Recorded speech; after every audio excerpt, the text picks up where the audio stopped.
I would pray, I would cry, I would beg Allah, and I wouldn't get an answer. And things, again, progressively started getting worse. We would get more frustrated, got to the point that we would go a day or two without even talking to each other. We're living in the same one-bedroom apartment, but we were so miserable we wouldn't talk to each other. And then she had the baby, and we had our first baby, everything was fine. And that's the first time we told each other that we loved each other. Because honestly, when we first met, it was more of infatuation. It was more of the honeymoon period, more like, oh wow. We hadn't fallen in love yet. I think it's kind of romantic because I had the opportunity to fall in love with my wife, a woman who was legally, Islamically, my wife, but we didn't love each other yet. And it took a while for us to fall in love. So things mellowed out for a little while. I remember after she had the baby, I was so happy. I told her, I made her this promise. I said, all you have to do is make sure that our baby comes into this world, and I will do all the rest. And wallahi, to this day, I have lived up to that promise. We have 5 biological kids together.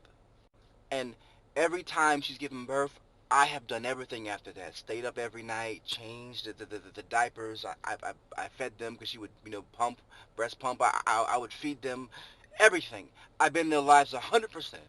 But her and I still had these lingering problems. And eventually they came up again. And I got so fed up one day that I kissed my daughter goodbye, and I told her, I'm just going to leave. I can't deal with this. And wallahi, I didn't want to leave, but I was so over it. She didn't want to be a single mother either, but she was miserable and she couldn't force me to stay. She didn't want me to leave either. She didn't want a divorce. She didn't marry me to divorce. But me, again, I grew up on trauma, and I figured I'm going to leave her before she leaves me because in my mind I thought it was inevitable that she was going to leave me because every woman that I ever been with, that ever loved, that ever cared about, left me, starting from my mother to my grandmother.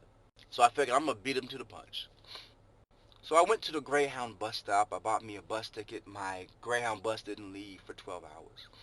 So I was sitting there thinking I was pissed and I was pacing back and forth like I'm going to leave, I'm going to leave. Then she showed up with my daughter and she said, I don't want you to leave. We have a family, we have a daughter, let's work everything out. And I was being hard-headed. Here she came, humbling herself, asking me not to leave. And this moment I had a choice to make. I can be like my father, that piece of shit man I never met, and walk out and I knew I'd never see my daughter again. I would be just as much of a deadbeat as my father was. Or I can stay in this marriage and tough it out.